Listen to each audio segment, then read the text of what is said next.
Assalamualaikum warahmatullahi wabarakatuh. Dengan saya, Ibu Dwi Novitasari yang suka dipanggil Ibu Novi. Kita kali ini akan mempelajari tentang meningitis. Ini termasuk penyakit infeksi ya.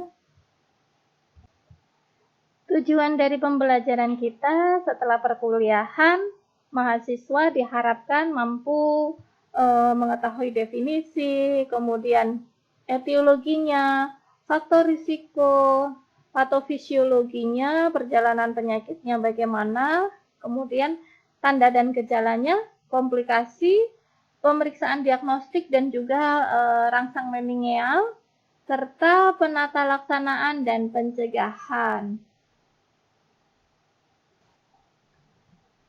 Kita belajar dulu apa itu lapisan pelindung otak.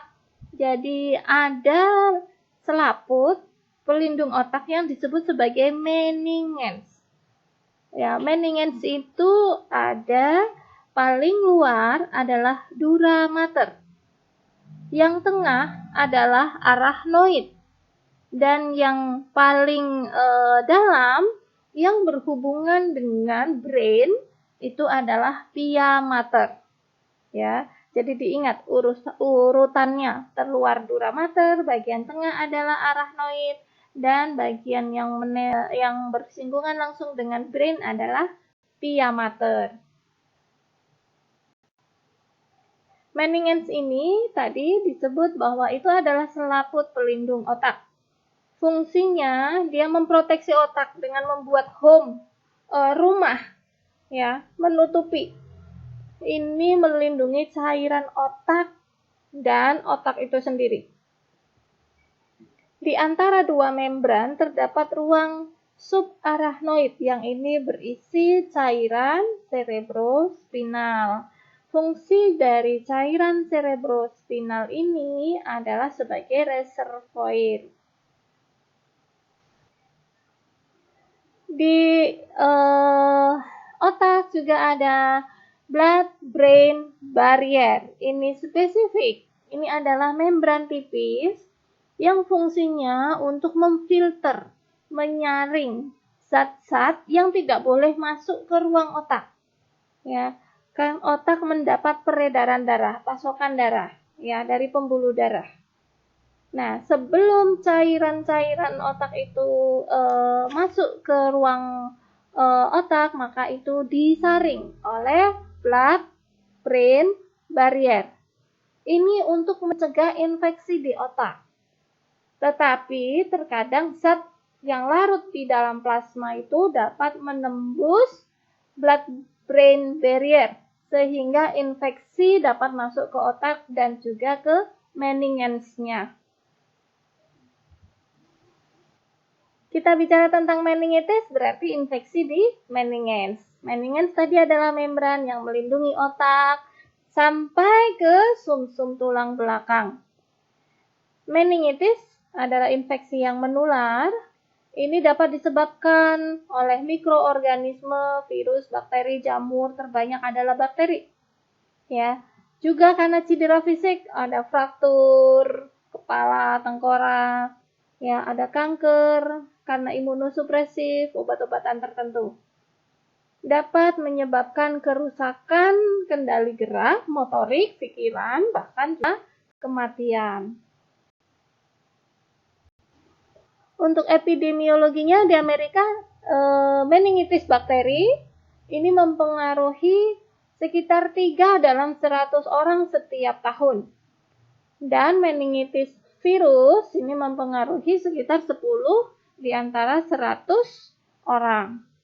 Di Europe, penyebab terbesar meningitis adalah bakteri Meningitidis grup B dan C, sedangkan grup A lebih sedikit. Ini grup A lebih sering terjadi di Cina dan Indonesia.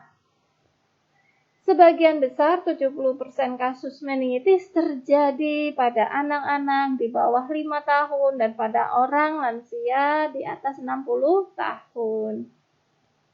Australia ini negara endemis meningitis termasuk. Jadi kalau kita ke Australia, kemarin saya ke Australia, maka sebaiknya lakukan vaksin meningitis. Karena di nasofaring citizen Australia kalau dicek mayoritas ada meningokokusnya, tetapi mereka tidak menimbulkan tanda gejala. Itu yang disebut sebagai karier.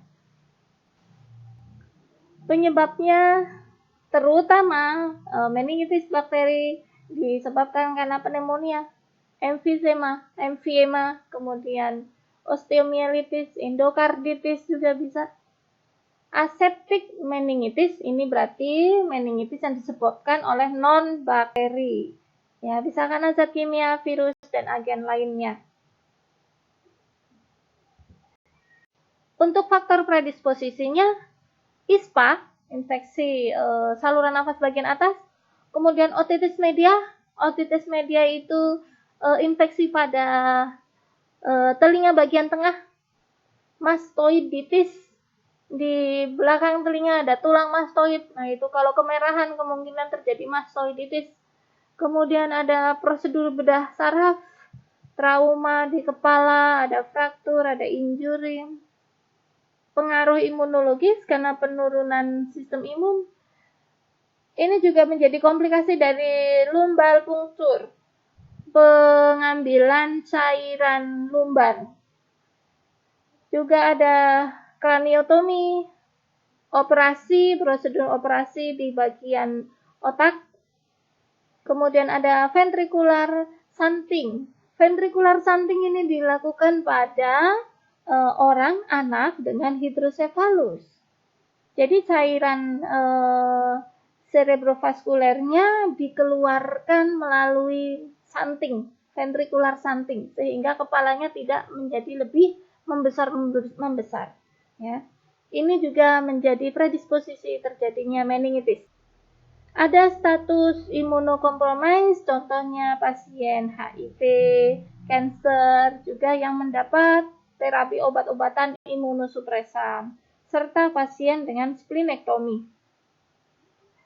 Penyakit kronik, ya, gagal jantung kongestif, diabetes, penyalahgunaan obat, sirosis hepatis, ini akan menurunkan sistem imun. Untuk jenis meningitis, ada bakterial meningitis, viral meningitis, juga ada meningitis jamur. Di bakterial meningitis juga ada yang lebih spesifik, tuberkulosis meningitis. Untuk meningitis bakterial, ini merupakan penyakit yang serius, dia dengan gejala berbeda dengan viral meningitis, biasanya dia sembuh sendiri. Bakterinya bisa Escherichia coli, E. coli, Streptococcus, kemudian monocytogenesis, ada Haemophilus influenza, Staphylococcus pneumoniae, Neisseria, kemudian Staphylococcus aureus, epidermis, gram negatif, Klebsiella, serta Pseudomonas. Penyebab meningitis terkait dengan golongan umur, kita golongkan pada anak neonatus, anak di bawah 4 tahun, dan anak di atas 4 tahun, serta orang dewasa. Pada neonatus, penyebabnya bisa karena E. coli, Streptococcus, Haemolyticus, Listeria, kemudian anak di bawah 4 tahun, Haemophilus influenza, Meningococcus, dan Pneumococcus. Untuk di atas 4 tahun dan orang dewasa, terbanyak adalah Meningococcus dan Pneumococcus. Bakteri penyebab terbanyak. Ya, kalau disimpulkan bakteri penyebab terbanyak adalah Haemophilus influenza, Streptococcus pneumoniae, dan Neisseria meningitis.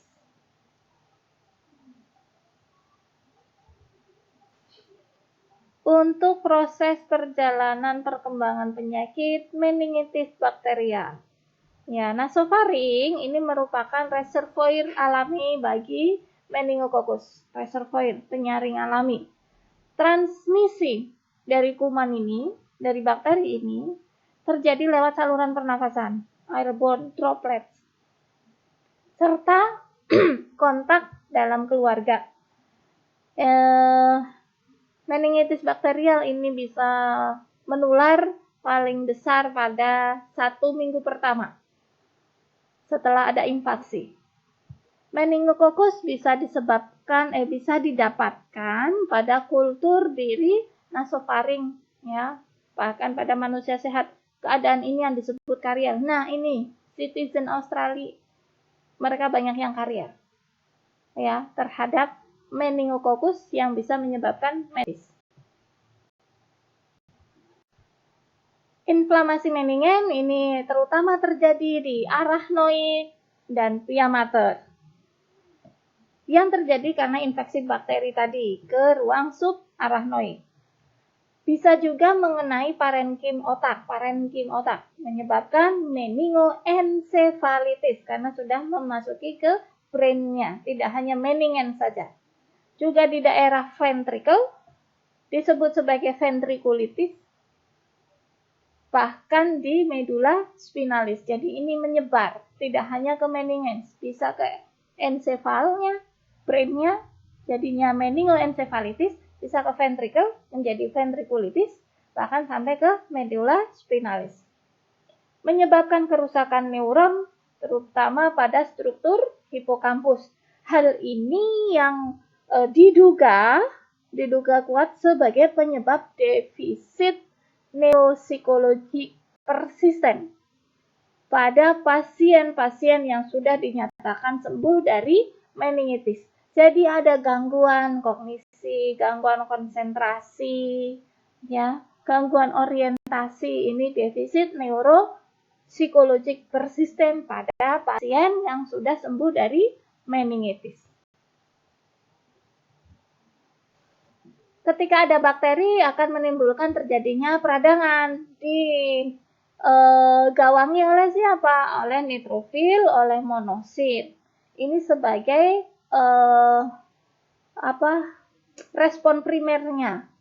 Respon pertama kali ketika ada infeksi bakteri. Berikutnya respon sekunder dipegang oleh limfosit.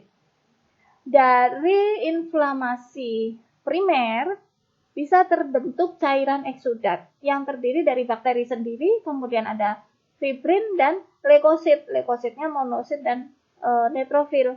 Terbentuk, ya, berkembang di ruang subarachnoid.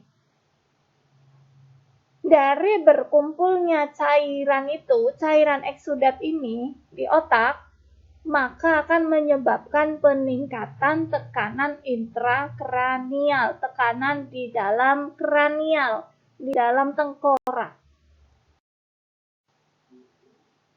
Tanda dari peningkatan tekanan intrakranial ada headache, ada nyeri kepala yang hebat, ada nausea, ada mual, ada muntah, proyektil.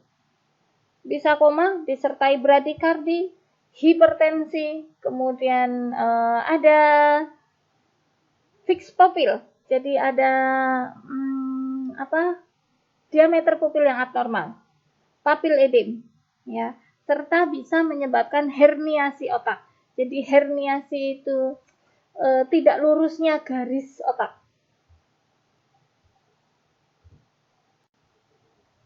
Jenis yang kedua ada aseptic meningitis, ya, yaitu meningitis virus.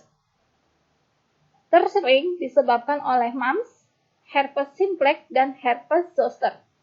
Viral meningitis ini termasuk penyakit yang ringan. Gejalanya mirip dengan flu biasa, ada demam, sakit kepala, ya, lemas. Biasanya penderita dapat sembuh sendiri. Tidak fatal seperti bakterial meningitis. Frekuensi viral meningitis biasanya meningkat di musim panas. Musim panas tambah angin, debu. Ya, sehingga hal ini menyebabkan orang lebih terpapar pada agen-agen yang mengantarkan virus tadi, debu, ya. Eksudat yang biasanya terjadi pada meningitis bakterial tidak terjadi pada meningitis virus, sehingga tidak terjadi peningkatan tekanan intrakranial yang signifikan.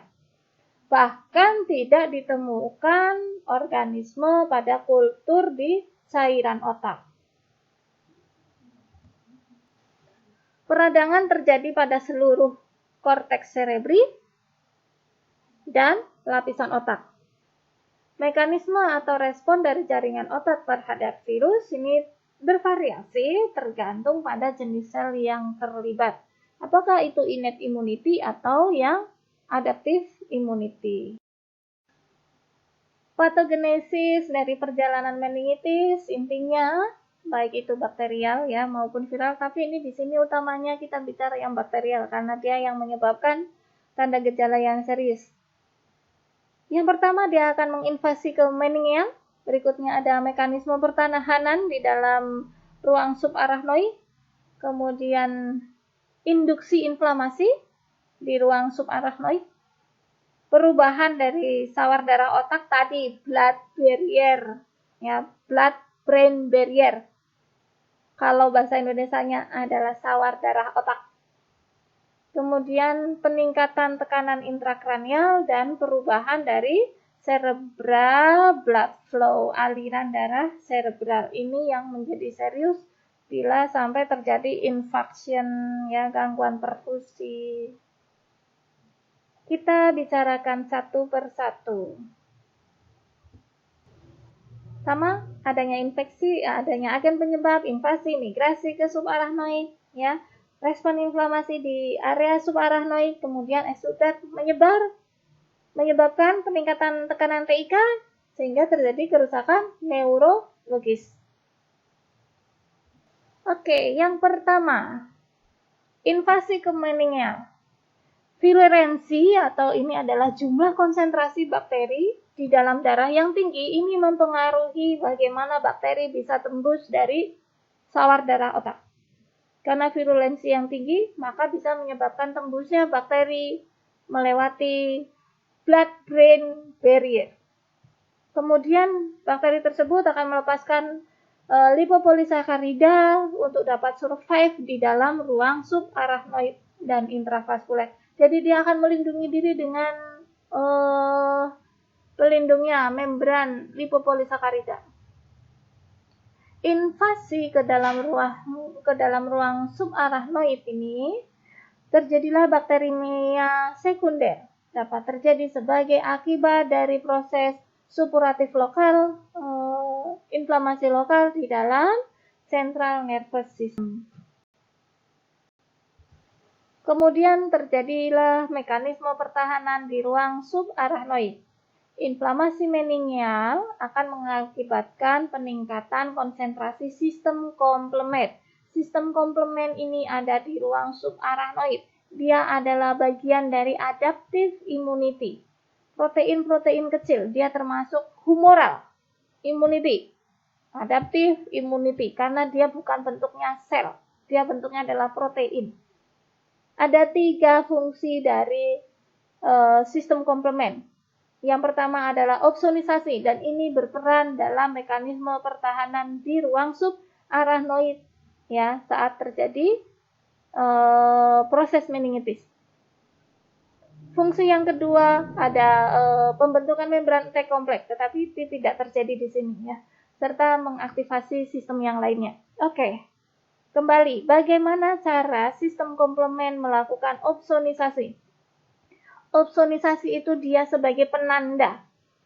Sistem komplement ada C3, komplement 3. Ketika dia aktif akan lisis, terbentuklah C3b dan C3a. 1A, 1B. Ya.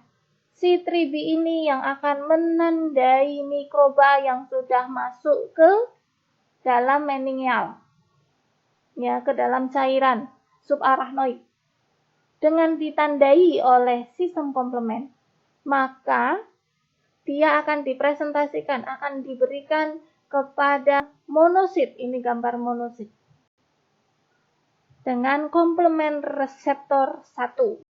Jadi antara monosit dengan sistem komplement dia akan kontak melalui reseptor komplement 1, di situ ada CR1. Setelah kontak itu, maka monosit akan memfagosit mikroba yang berada di cairan subarachnoid. Jadi intinya, Sistem komplement itu menandai mikroba agar dikenali oleh monosit. Berikutnya, lipopolisakarida bakteri yang tadi menyebabkan inflamasi melalui perantaranya dengan melepaskan inflammatory mediator. Yang dilepaskan apa saja? Ada interleukin 1, juga ada tumor necrosis factor. Interleukin 1 dan tumor necrosis factor ini adalah protein-protein inflamatori. Bisa dikeluarkan oleh bakteri. Di lain cerita, ini juga bisa dikeluarkan oleh sel-sel imun kita untuk memediasi reaksi imun lagi. Terjadi perubahan dari sawar darah otak.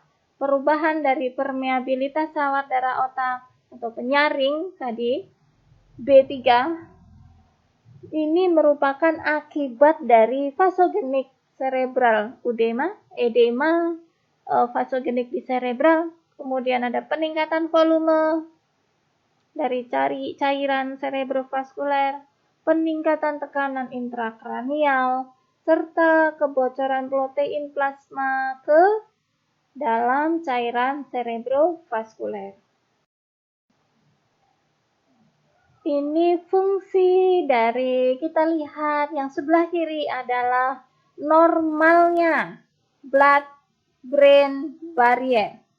Ya, jadi ini ada bagian tengah ini adalah pembuluh darah. Kemudian yang hijau-hijau ini adalah podosit. Dia ujung-ujung neuron. Ya. Harusnya ada penyaringan elektrolit, protein, juga sel, sehingga tidak mudah masuk ke cairan cairan cerebrovaskuler. Ya, di sini ada selective carrier. Di dalam pembuluh darah ini, dinding pembuluh darah dia rapat harusnya oleh yang namanya tight junction, taut yang erat, dia tidak boleh longgar. Ya. Apa saja yang boleh masuk? Oh, contoh glukosa boleh masuk. Nah, itu namanya selective carrier.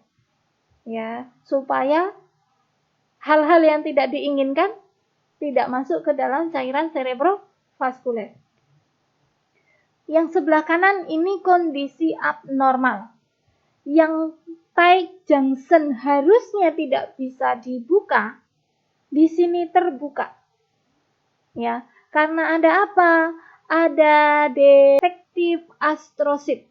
Jadi adanya gangguan pada sel-sel penyokongnya, sel-sel astrositnya. Ya, bisa karena apa? Bisa karena tumor. Ya. Kemudian karena tight junctionnya, taut eratnya itu longgar, maka sel-sel bakteri bisa keluar dari pembuluh darah, masuk ke cairan cerebrovaskuler. Setelah masuk, tadi bisa terjadi peningkatan tekanan intrakranial. Ini terjadi akibat dari kombinasi edema cerebri, peningkatan volume, dan peningkatan volume darah. Tidak hanya peningkatan volume cairan cerebrovaskuler, juga ada peningkatan volume darah. Kenapa? Karena ada vasodilatasi, efek dari protein-protein proinflamasi. Yang terakhir bisa terjadi perubahan aliran darah cerebral, ya. Bisa karena peningkatan tekanan intrakranial, hilangnya autoregulasi tekanan darah intrakranial, kemudian vaskulitis, infeksi pada pembuluh darah, dan trombosis dari arteri, vena, dan sinus cerebri. Ini bisa menyebabkan aliran darah cerebralnya terganggu. Ini yang menyebabkan pasien bisa kehilangan kesadaran, gangguan neurologis yang persisten, permanen, walaupun nanti dia sudah sembuh dari meningitisnya. Apa saja tanda dan gejala dari meningitis? Tanda awal meningitis bakteri ini mirip dengan penyakit infeksi lainnya. Ada sakit kepala berat, ada demam. Ini adalah gejala awal yang paling sering. Sakit kepala berat dan demam. Kemudian ada mual, ada muntah. Umumnya merasa tidak sehat, lemas, ya. Ada perubahan tingkat kesadaran, dapat terjadi letargi, tidak responsif, bahkan koma. Iritasi meningen bisa mengakibatkan tanda seperti rigid pada nukal atau kaku leher. Ya, jadi upaya untuk fleksi kepala mengalami kesukaran.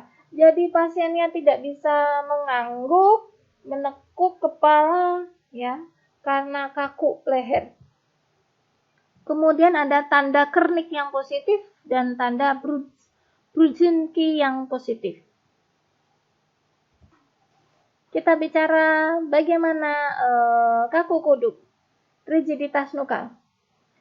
Pasien berbaring terlentang, kita perawat ya bisa bantu pasien untuk tekuk lehernya, fleksikan, fleksi kepala dan ekstensikan, atau perintahan pasien ya secara pasif ataupun secara aktif. Kaku kuduk yang positif maknanya saat dilakukan gerakan pasien tidak dapat menyentuh dagunya ya ke dada, ada tahanan.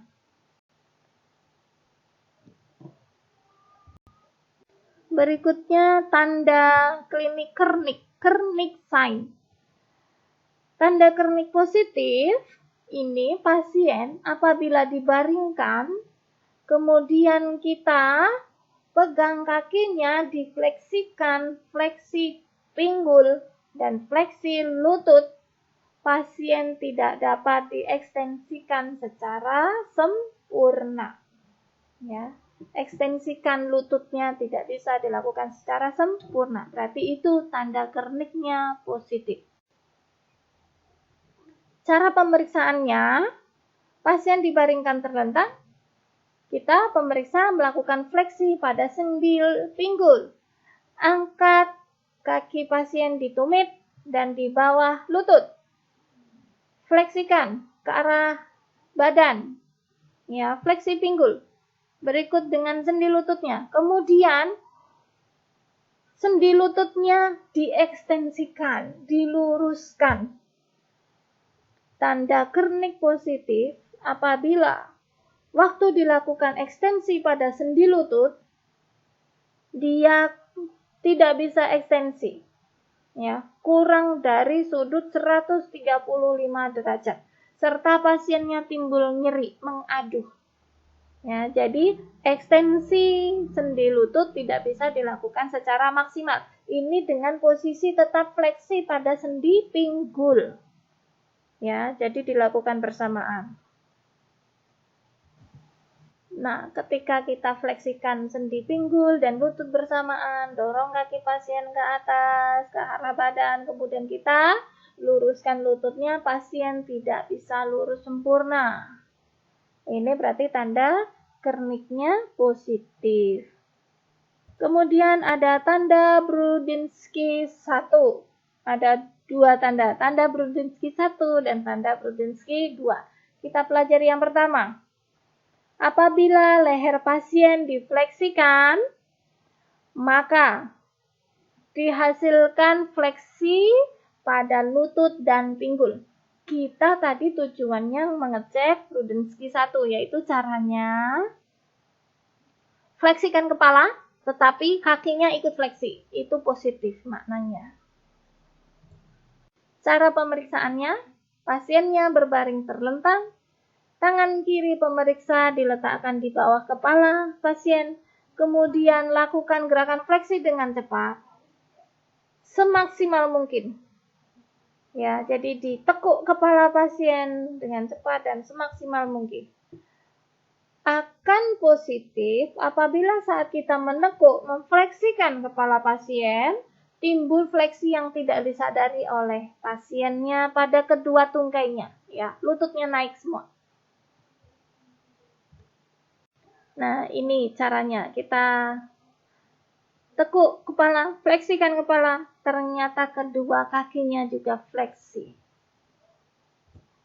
Berikutnya kita pelajari tanda Brudzinski 2. Ya, cara pemeriksaannya, pasiennya berbaring telentang. Nah, kita fleksikan sendi pinggul dan sendi lutut. Ini nyaris sama pemeriksaannya dengan tanda Kernik. Tetapi kita tidak mengekstensikan sendi lutut. Kita melihat kaki yang satunya lagi. Satu kaki kita fleksikan, apakah satu kakinya juga akan fleksi? Ya. Jadi positif apabila misal kita memfleksikan ekstremitas bawah yang kanan. Ya, kita tekuk kaki yang kanan. Sendi pinggul dan sendi lututnya. Ternyata kaki kirinya ikutan. Nah, berarti itu tandanya Brudzinski-nya positif. Nah, ini ya, kita ekstensikan, kita fleksikan sendi pinggulnya, ternyata yang sebelahnya ikutan fleksi. Oke, tanda dan gejala klinik lainnya, pasiennya mengalami fotofobia, yaitu sensitif terhadap cahaya. Pasiennya kalau ada cahaya dia pusing, nyeri, mual. Ya. Kemudian ada kejang. Akibat kalau kejang ini karena area vokal kortikal yang peka dengan peningkatan TIK akibat tadi eksudat, purulen, edema cerebral. Tanda-tandanya bradikardi, pernafasan tidak teratur, sakit kepala, muntah, sampai penurunan tingkat kesadaran. Tanda lainnya adanya ruam. Ini merupakan ciri yang mencolok pada meningitis karena meningokokal, karena bakteri meningokokal. Lesi paling sering berupa peteki atau purpura. Masing-masing lesi bisa berukuran antara 1 sampai 15 mm. 1 itu kalau peteki ya. Kalau purpura berarti lebih besar. Hal ini biasanya didahului adanya makula ras, ada kemerahan di kulit. Dapat juga timbul lesi makulopapular. Pada infeksi yang berat dapat berkembang menjadi sebuah lesi ekimosis, lesi yang menghitam. Tanda gejala yang lainnya bahkan bisa menyebabkan septicemia, yaitu demam tinggi yang tiba-tiba muncul, lesi purpura yang menyebar, kegawatannya yaitu syok, dan tanda DIC, yaitu koagulopati intravaskuler di seluruh tubuh. Pasien meningitis dengan DIC dan syok ini tadi sering ditandai dulu dengan skin rash, baik berupa purpura maupun ekimosis. Lesi kulit bisa timbul 5-9 hari setelah onset infeksi. Lingkarannya berupa gelap, bagian tepinya yang lepuh, lecet, bisa sebesar 1-2 cm. Dalam 24 jam akan terbentuk bula. Bula itu seperti kalau kita kena cipratan minyak panas, nah itu bula. Tetapi dia steril. Berkembang menjadi ulcerasi dan akan sembuh dengan cepat.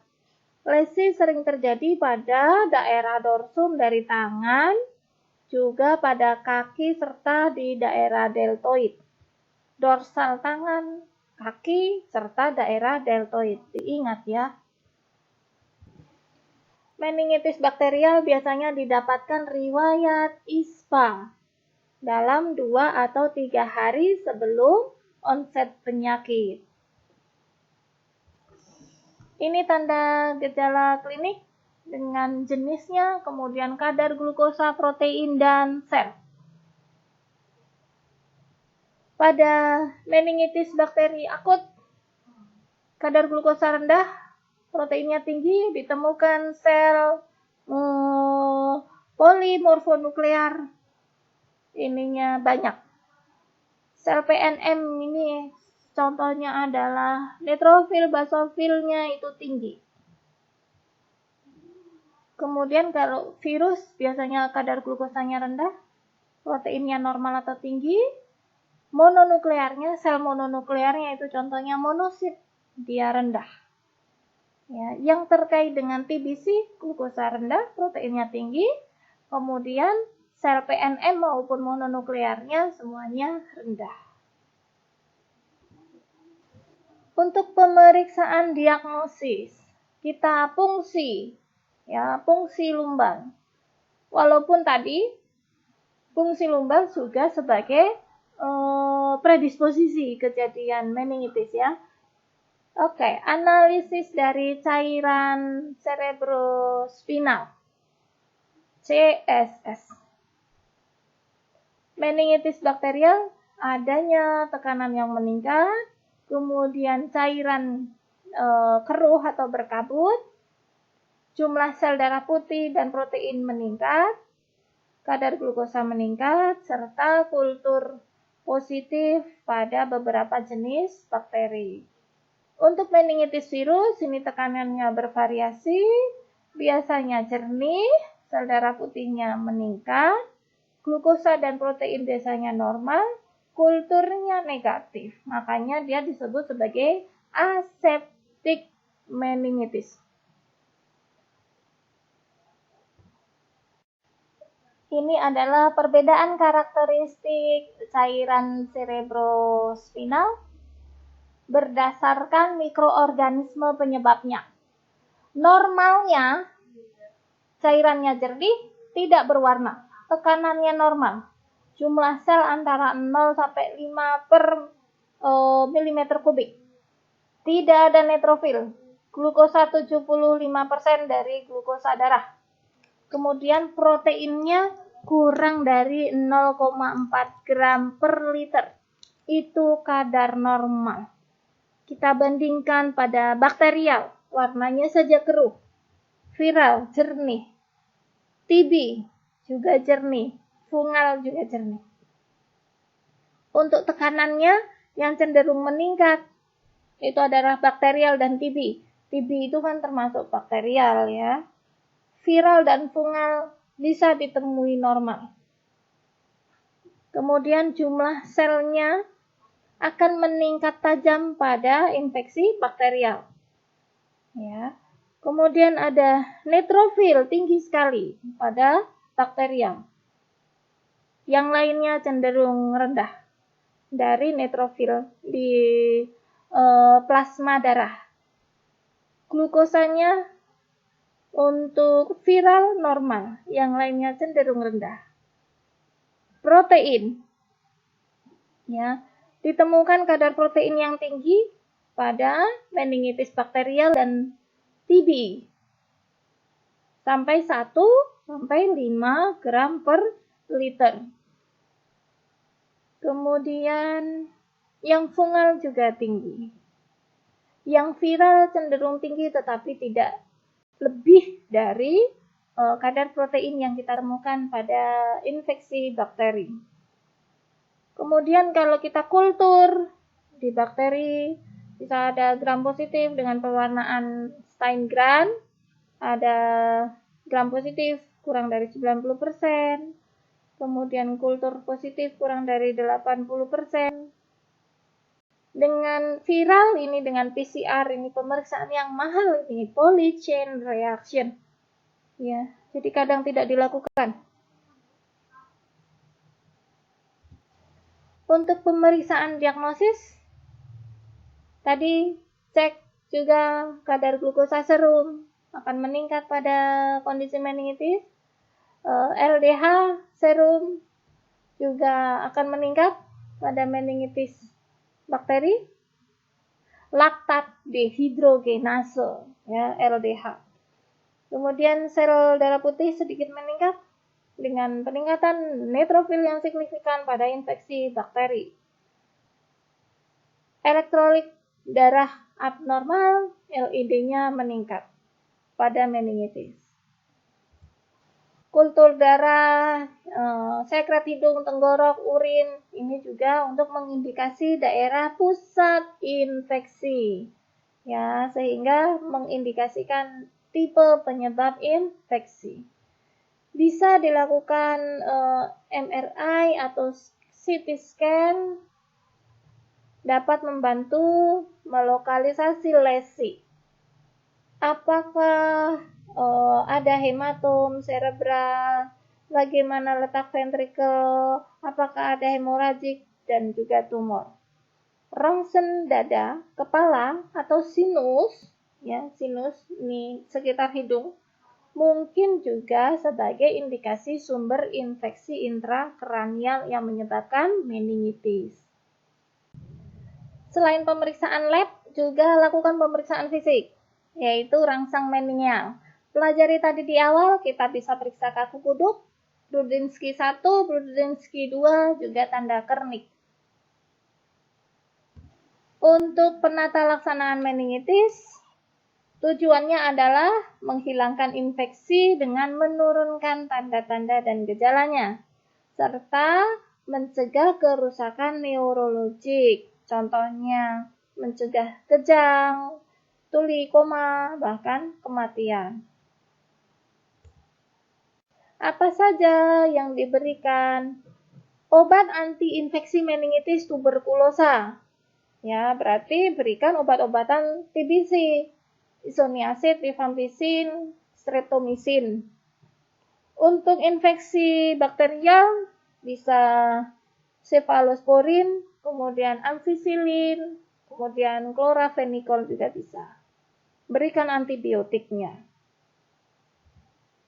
Untuk pengobatan simptomatis, yaitu sesuai dengan tanda gejala yang muncul. Pasiennya kejang, beri antikonvulsi. Apa saja? Bisa diazepam, phenytoin, phenobarbital. Pasiennya demam, beri antipiretik.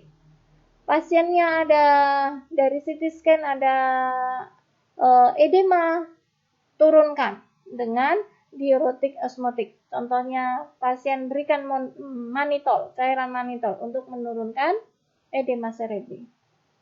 Juga penuhi oksigenasi pasien, penuhi hidrasi untuk mencegah shock hipovolemik. Kita lakukan monitoring terhadap tekanan darah, apakah ada bradikardinya, ya, apakah ada peningkatan tekanan darahnya, kemudian cek glukosa, respirasi, serta urin output untuk menandai apakah pasiennya mengalami shock atau tidak. Outcome terapi harapannya mencapai masa penyembuhan yang tepat waktu tanpa penyebaran infeksi endogen atau keterlibatan orang lain, tanpa menginfeksi orang lain.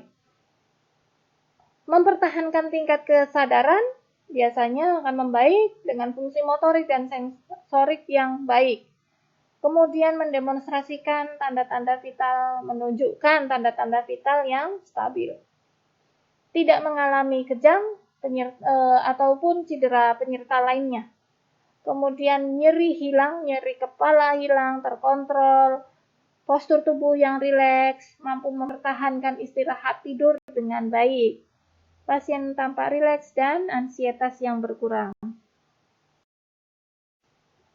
Komplikasi dari meningitis bisa menyebabkan hidrosefalus, septicemia, kemudian sindrom Water-Friedrich, ya, dengan septic shock, DIC, perdarahan adrenal bilateral,